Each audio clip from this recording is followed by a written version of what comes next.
엔라이튼 TV 강량입니다. 오늘도 저번 대한민국 내전 중 1권 서문의 2부로 21세기형 악령의 실체라는 제목으로 한 번 더 유튜브를 하겠습니다.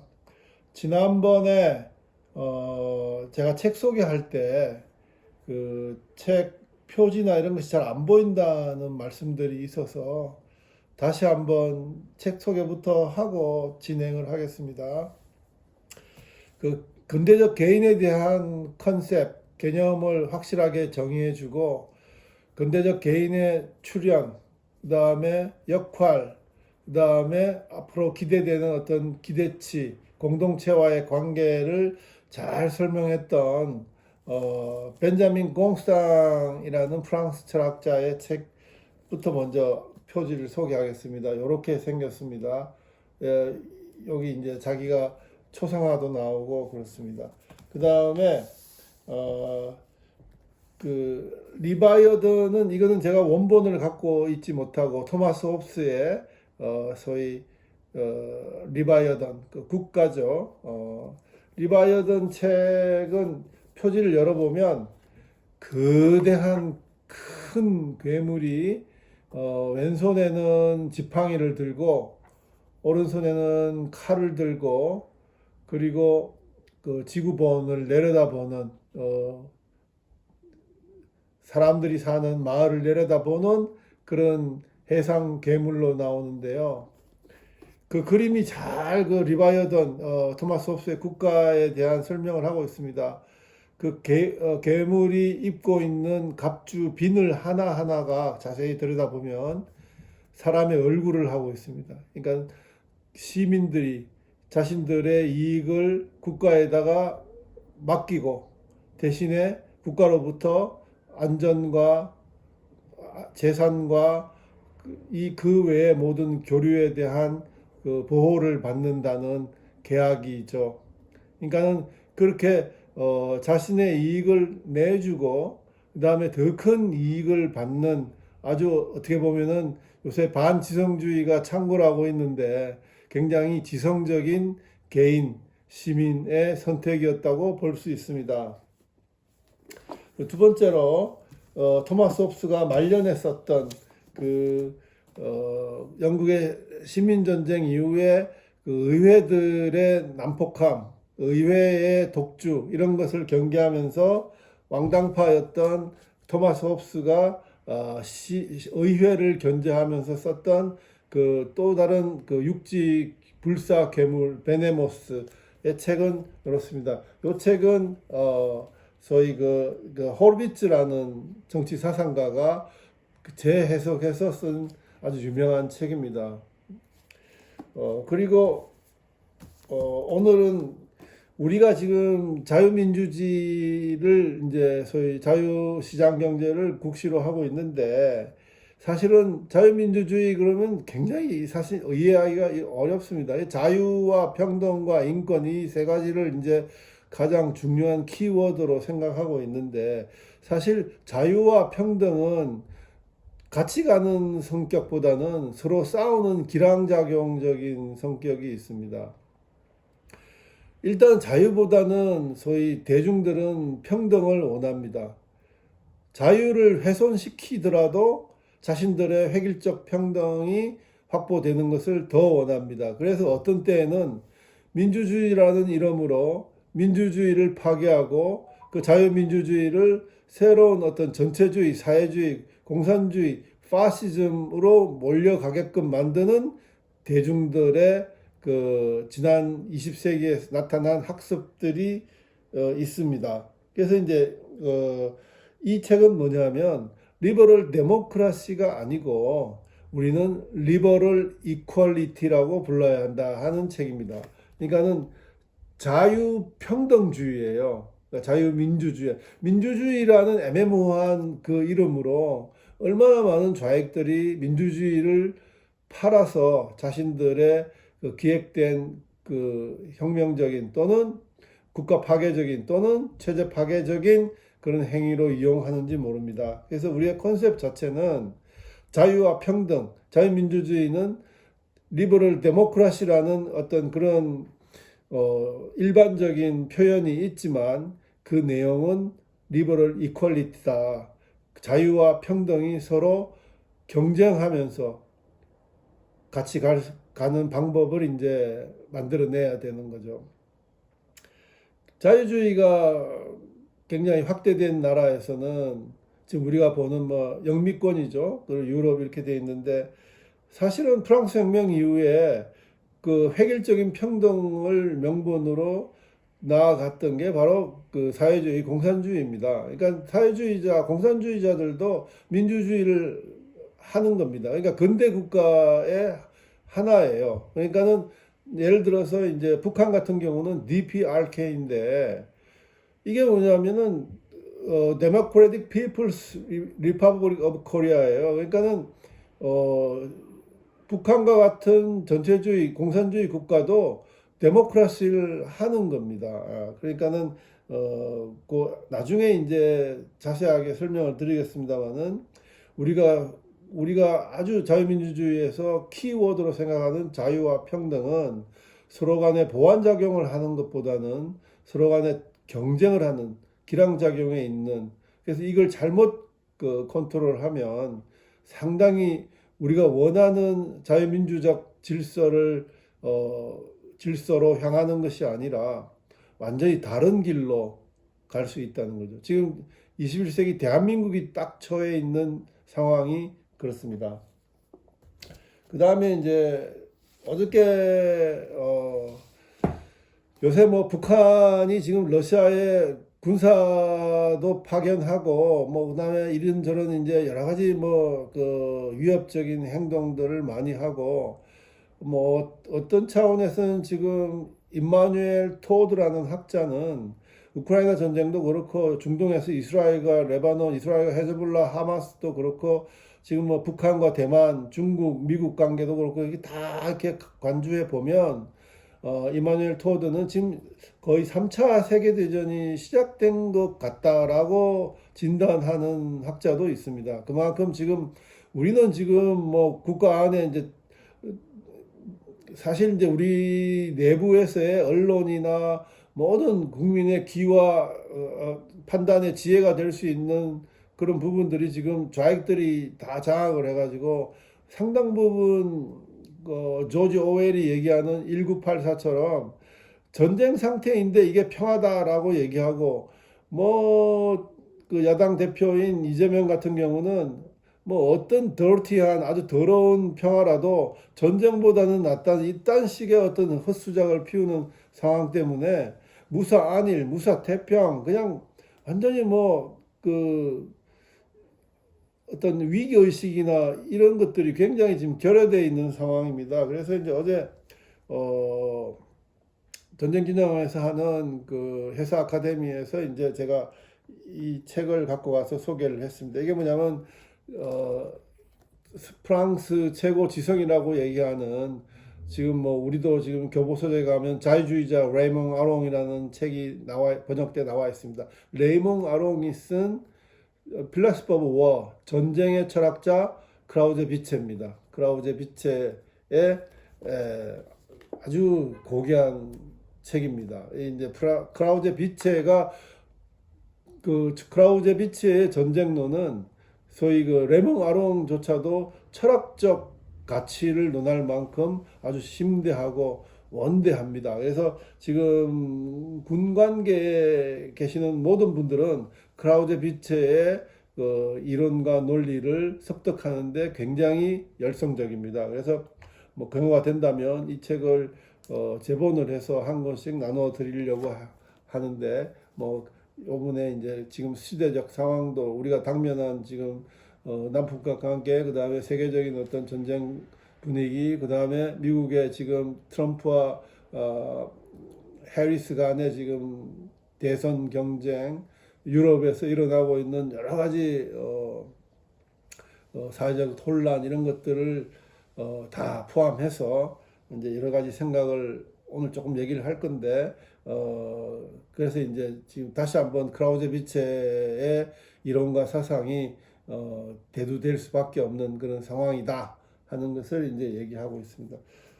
또 한 권의 이제 책을 갖고 왔는데 이건 뭐냐면 지금 뭐 대한민국의 반지성주의가 너무 창궐하고 사람들이 어떤 자기 개인적인 이기적인 이제만 밝히는 물질주의에 빠져서 공동체 공동선이나 어떤 공동체에 관련된 어떤 그 공적 기능이 정말 마비되고 있는 상황입니다. 그래서 이제 뭐 말로는 보수우파, 진보 좌파 이렇게 얘기를 하는데 사실 제가 보기에는 우리나라에는 보수 우파도 없고 진보 좌파도 없습니다. 단 대한민국 친대한민국 세력이냐 아니면 반대한민국 체제를 바꾸려고 하는 세력이냐 간에 이제 구분밖에 안 되는데 지금 이제 이 책은 이제 바로 그 보수주의를 처음 얘기했던 1953년에 발간됐던 러셀 커크라는 학자의 컨저버티브 마인드입니다. 보수주의 정신이죠. 생각. 보수주의란 무엇인가. 뭐 획기적으로 이제 여러 가지 이제 사례를 들고 철학자들 얘기를 들고 해서 쭉 서열을 하고 있습니다만은 딱 열면은 처음 이제 러셀 커크의 보수주의의 생각은 초월적 존재를 믿는가 하는 겁니다. 신을, 하나님을 믿는가. 이게 굉장히 중요하죠. 그 외에 이제 문명사회는 위계와 질서를 필요로 한다. 그리고 이제 급진 개혁보다는 점진적인 변혁이 중요하다. 그리고 이제 경제적 평등을 주장하게 되면 이게 이제 공동체 전체의 이익보다는 공동체를 파괴하는 그런 결과를 낳을 수 있다. 개인이 이제만 밝히고 이기적인 존재, 이기적인 자신의 개인 삶만 추구하다 보면 공동체는 해체될 수 있다. 뭐 이런 정도의 이제 여러 가지 얘기들을 보수주의에 관여한 얘기들을 쭉 설명하고 있습니다. 근데 지금 제가 보기에는 지금 이제 대한민국은 좌익들이 다 진지를 부축하고 그냥 각계각층에서 그 세포들이 얼마나 큰지 참 걱정이 큰데요. 이 정도 되면 1990년 베를린 장벽이 무너지고 91년 이제 동수독이 통일되고 헬무트 콜 수상이 그렇게 통일을 만들었는데 헬무트 콜 수상의 비서가 동독의 스파이였다는 게 밝혀졌지 않습니까? 통일 후에. 그게 뭐 깜짝 놀라고 세상이 이제 완전히 그냥 경악하는 사건이었는데 독일조차도 헬무트 콜 총리의 비서가 동독의 스파이였다면 지금 대한민국 상황은 어떻겠습니까? 그냥 스파이 천지예요. 스파이 천지. 그러니까 이제 나중에 제가 페르낭 브루텔 애널 학파 얘기를 하면서 역사는 자정 능력이 있다. 다만 시간이 걸릴 뿐이다 하는 얘기를 하면서 나중에 뭐 100년이든 200년이든 우리 대한민국이 제대로 정상화돼서 모든 것이 백일하에 밝혀질 때 지금 작금의 상태에서 이 좌익들이 이 반대한민국 세력들이 암약하고 활약했던 게 다 드러난다면 과연 얼마나 경악한 세상이 나타나겠습니까? 지금 아주 뭐 굉장히 우려스럽고 걱정이 많이 됩니다. 그래서 이제 이 좌익이 장악한 기울어진 운동장이 되는 대한민국에서 지금 좌익들은 이념 얘기 안 해요. 이미 이념이 자기들은 장악해서 끝났다고 보거든요. 그냥 우리 애국 시민들만 보수 우파가 어떻고 뭐 좌익이 어떻고 이런 얘기를 합니다.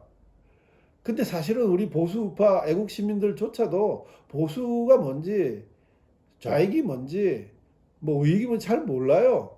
몰라도 좋습니다. 저는 딱 한마디로 이제 초월적 존재를 믿는가 하는 거에 합당해서 이건 10계명이거든요. 그거 굉장히 간단합니다. 정직하게 살아라. 부모를 공경하라. 도둑질 하지 말라. 그다음에 네 이웃을 사랑하라. 살인하지 말라. 이 아주 간단한 얘기들입니다. 그래서 저는 우리나라의 보수 우파, 우리 자유 애국 시민들은 한마디로 정직하고 성실한 삶을 사는 사람들입니다. 그리고 우리가 얘기하는 저 좌익, 진보 좌파 좌익들은 뭐냐면 위선과 기만과 사기와 거짓말만 치는 인간들입니다. 그러니까는 앞으로는 우리가 보수 우파, 진보 좌파 할 때 이렇게 구분을 하는 게 좋을 거예요. 우리는 정직하고 성실하고 국가의 공동 운명을 책임지려고 노력하는 시민적 역할을 하는 사람이고, 저쪽 좌익들은, 진보 좌익들은 이 국가 체제를 파괴하려는, 그러기 위해서 국민들을 가스라이팅하고 우롱하고 국민들을 현혹시키는, 국민들을 반지성주의에 빠지게 만들고 국민들을 우민화하는 그런 악령 같은 존재들이다라고 보면 맞습니다. 예. 그러니까는 지금 제가 러셀 커크의 보수주의 책을 갖고 나왔습니다만은, 우리 자유 대한민국 안에 보수 우파 지금 뭐 이념 대결이 거의 전쟁 상태라고 제가 얘기하고 있습니다만은, 사실은 지금 대한민국을 살고 있는 많은 대다수의 국민들은 이념에 대해서 완전히 관여하지 않고 있습니다. 생각도 없고 관심도 없고. 그래서 뭐 대충 뭐 아주 그 근본 없는 기초 없이 자기 생각들을 막 퍼뜨리는 그런 불확실한 이념의 상황에 있습니다. 그러니까 이제 그걸 이제 제가 이제 이렇게 좀 정리를 한 부분이고요. 그리고 이제 그 이 대한민국 내전중 1군을 쓸 때 이제 그때 1916년으로 2016년 죄송합니다. 2016년으로 되돌아가면 이제 박근혜 전 대통령의 탄핵과 이제 연관이 가장 큽니다. 이제 그 탄핵 당시에 이제 저는 저는 아주 그 다행스럽게 행운스럽게 그 우리나라에서 그래도 우파 소설가로서 대한민국을 대표하는 아주 대문호죠. 이문열 선생이 한 평균 잡아서 한 40일에 한 번 정도 그 부학서원 그 이천에 자신의 집에서 문학 토론회를 열었는데, 거기에 이제 참석하고 있었습니다. 그래서 이제 그때 이제 촛불을 들고 나온 많은 이제 대한민국 국민들이 그 텔레비에 관경되는 것을 보고 우리가 이제 대동소이하게, 저건 뭐 북한의 아리랑 그을 보는 것처럼 어떻게 저 많은 군중들이 촛불 파도도 하고 촛불 뭐 껐다가 켰다가도 하고, 이게 완전히 너무 기계적으로 움직여서, 야, 저거는 정말 내부적으로 상당히 세련되고 조직된 그런 조직들의 움직임이 없으면 불가능하다, 이렇게 판단을 했거든요. 근데 그 후에도 문재인 정권을 한번 가만히 들여다보면 뭐 모든 정부 부서에 이제 적폐위원회를 만들어서 이제 적폐를 청산한다는 이름으로 상당히 많은 공직자와 관련자들이 감옥으로 가고, 또 그 과정에서 고통을 엄청 받고 그리고 자살하는 사람들도 꽤 있었습니다. 정권을 장악한 다음에 청와대 행정관이 사성장군인 육군 참모총장을 오라가라 하고 뭐 이런 식으로 참 기가 막히게 권력이 획일적으로 돌아간다는 것을 목격을 했는데, 그것은 이 사람들의 정신세계가 다 전체주의 화되어 있기 때문입니다. 이들이 갖고 있는 게 바로 레닌이 얘기하는 민주 집중제를 그게 이제 길이라고 생각하기 때문에, 민주 집중제는 데모크래틱 센트럴리제이션은 뭐냐면, 한번 선거로 해서 국민들로부터 선택을 받았으면 그 합법된 그 선거로 선택된 그 자격으로 독재를 마음대로 해도 된다는 얘기거든요. 그래서 이제 그렇게 돌아가면서 사람들이 한 번도 경험하지 못한 그런 이제 세상을 목격했던 적이 있습니다. 그 이제 세부 내용들은 이제 앞으로 얘기할 것이고, 그래서 이제 이 사람들이 이제 가장 그 반대한민국 사람들이 이제 중점적으로 그 사회적인 변화를 이제 소위 국민들을 가스라이팅 하는 게 이제 반지성주의인데요.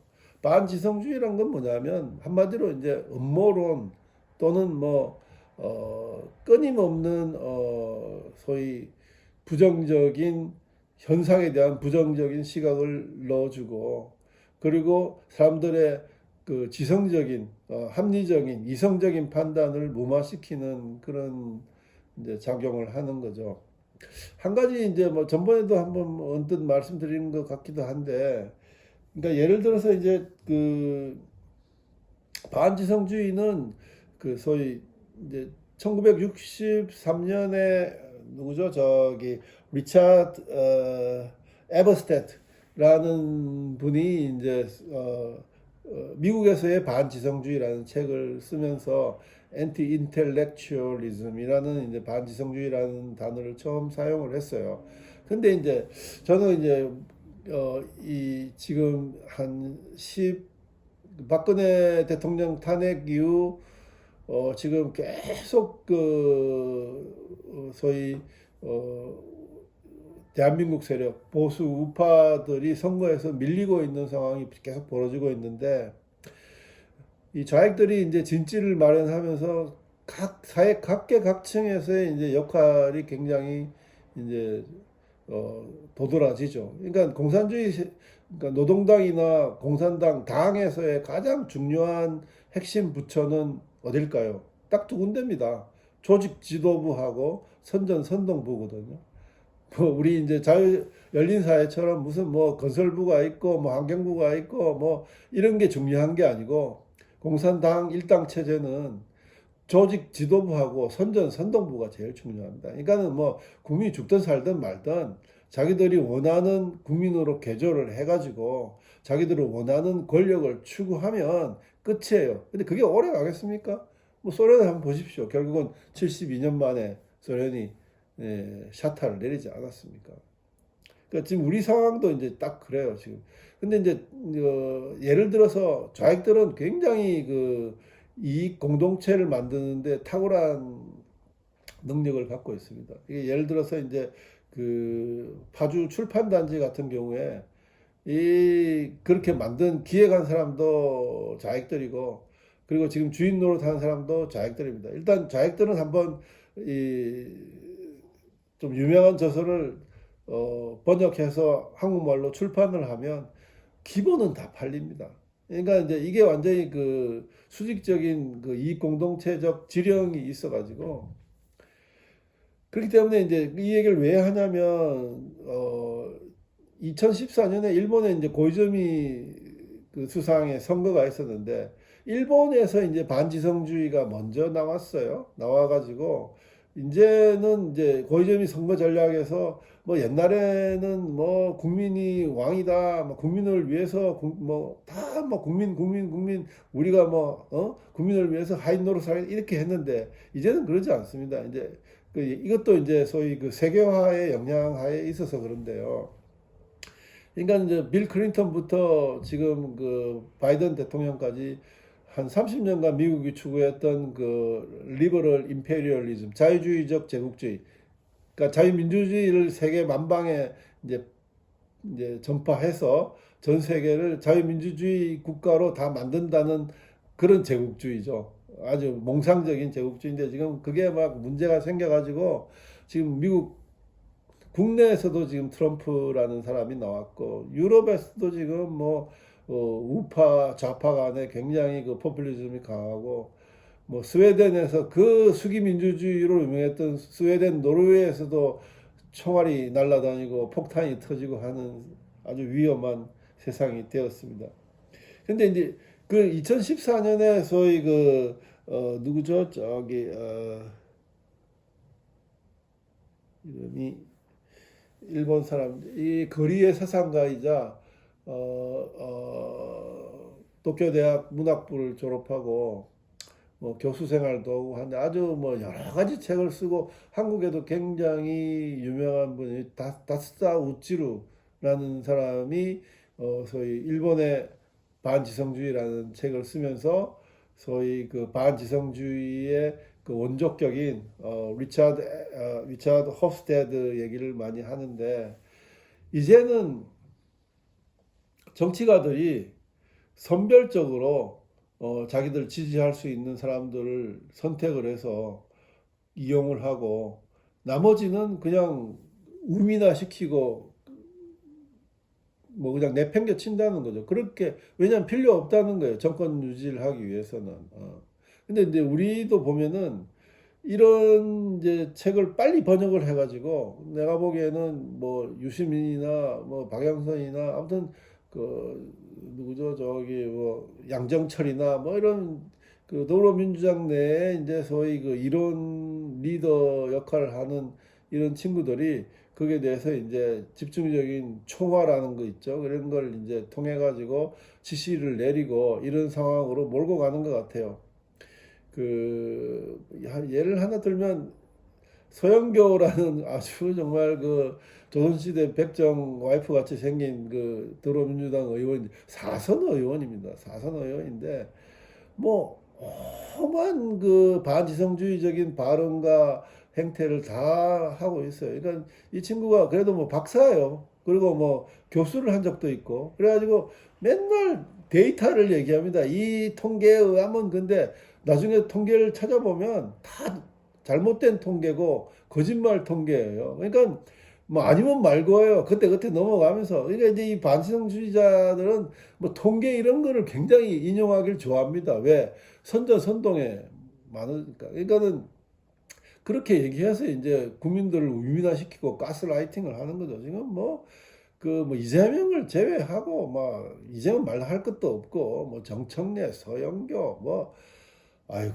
그 박찬대 이 인간들이 국회에서 자행하고 있는 반지성주의는 정말 이거는 뭐 하늘을 찌를 듯한데 거기에 대해서 대한민국 국민들이 너무 침묵하고 있는 거예요. 이거 뭐 관심도 없는 건지 이렇게 되면은 이제 나중에는 우리 체제 자체가 바뀝니다.